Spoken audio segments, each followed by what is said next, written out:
Hey guys, Miss Vinden here. We are doing Gilded Age Part 3, Immigration Edition. So today we are looking at Learning Target 1.11, Describe Life as an Old Immigrant and as a New Immigrant, and how does this change America? The essential questions we're looking at is what caused the immigration shifts in Europe and how did those population shifts affect America, and how did native-born Americans react towards the new influx of immigrants, and how can this be compared to modern-day issues of immigration? Alright, so what we're looking at is two different types of immigration. So we want to start over here with old immigration. Old immigration occurred before 1850, okay, as it shows you right here, before 1850. And the immigrants that came before 1850 come from Northern or Western Europe, and they are from England, France, Sweden, Germany, Spain, all of these places that are in Northern or Western Europe, okay.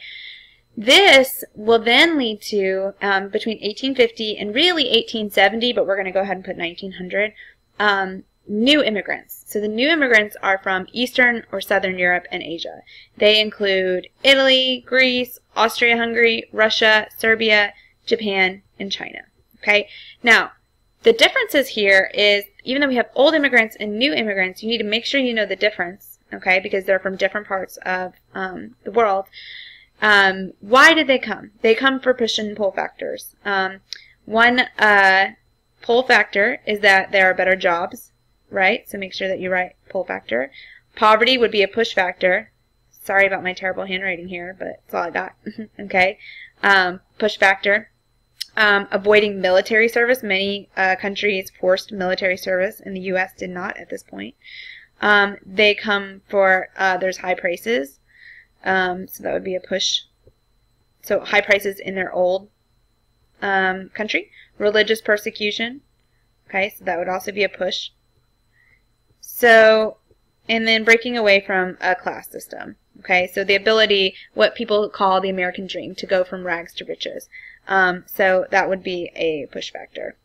Okay, so these are all the reasons, all of these reasons right here are reasons why both old and new immigrants came over, okay? So what we're going to see here, though, is old immigrants discriminating against new immigrants, okay? The old immigrants have been here, and they don't like the new immigrants, okay? And we call that, I'm going to write it here for you, nativism, so make sure that you have that word. And as the year goes on, I promise to you to get better at writing on my PowerPoint. Oops, nativism. It's on a later slide. Okay. So, make sure you know new immigrants include all of the following except these are all from Asia and from South and Eastern Europe. Okay, England would be Northern Europe. Awesome. Okay, so old immigration, like we said, was 1600 to 1850. It included the original settlers in America, English, Scots, Germans, Irish, Scandinavians. They were mainly Protestant. And many of the old immigrants, you could also say, were Africans. They were brought to America through the slave trade. Okay, and then this would be called the Middle Passage, which you probably learned about, hopefully, in 6th grade. All right, so new immigration groups, Russians and Slavs, many of them came because they were being persecuted or treated unfairly in Russia. Italians, Jewish were being treated unfairly, more religious persecution. So many of these immigrants left because of terrible conditions. The other reason that they leave is because Europe and Asia is becoming overcrowded, and many of them come because this is during the time of the Western frontier. So many come to be a part of that, and to, however, so they come to be a part of that, but they don't usually make it to the West. Many of them end up in the East because there's only 2 access points in America at this time. Okay, so you can see this is when we're talking about old immigrants. They're coming from Northwestern Europe, and then we're talking about new immigrants, and they are coming from South, Central, and Eastern Europe. Okay, and so you can see this also shows you how many people come from Canada, Asia, Oceania is Australia, Middle and South America, and the West Indies. Alright, so we kind of already went over some push factors and pull factors. So push from home, there's famine, war, disease, unemployment due to overcrowding, poverty, oppression at their homes. So they come to the United States for these things right here. Okay? Alright, one thing about new immigrants is, and I guess the old immigrants too, is they they live in the same areas. So they live in ethnic neighborhoods. An ethnic neighborhood is a collection of people in one area by language or nationality. They're usually very poor because they usually come right over and they move to an ethnic neighborhood, and it's very hard for them to get their feet on the ground. It is very overcrowded. So this is going to lead to suburbs, okay? Because people who lived in the city who were already here, they were part of the old immigrants. Transportation like railroads allow wealthier people to move away from the overcrowding of ethnic neighborhoods, which is going to leave immigrants in the city, and it's going to move the wealthier, rich people out of the city to suburbs. We call that white flight. Okay, so here is one more time. If you need new versus old immigration, you're going to be doing a Venn diagram in class.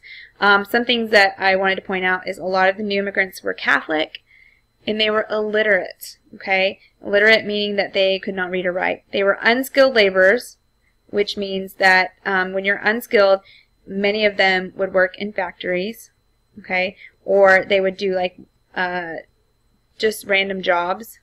If you're a skilled laborer, then you, like the old immigrants were, then you did like you were a blacksmith, or you just had some type of trade.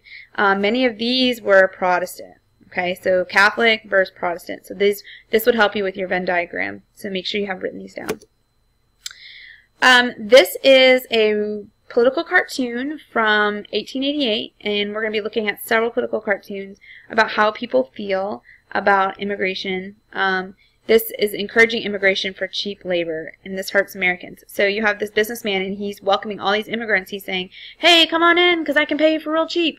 And the Americans are down and out because it hurts the old immigrants, the Americans that have been here, because they are now out of a job, which is going to fuel some hatred between the two.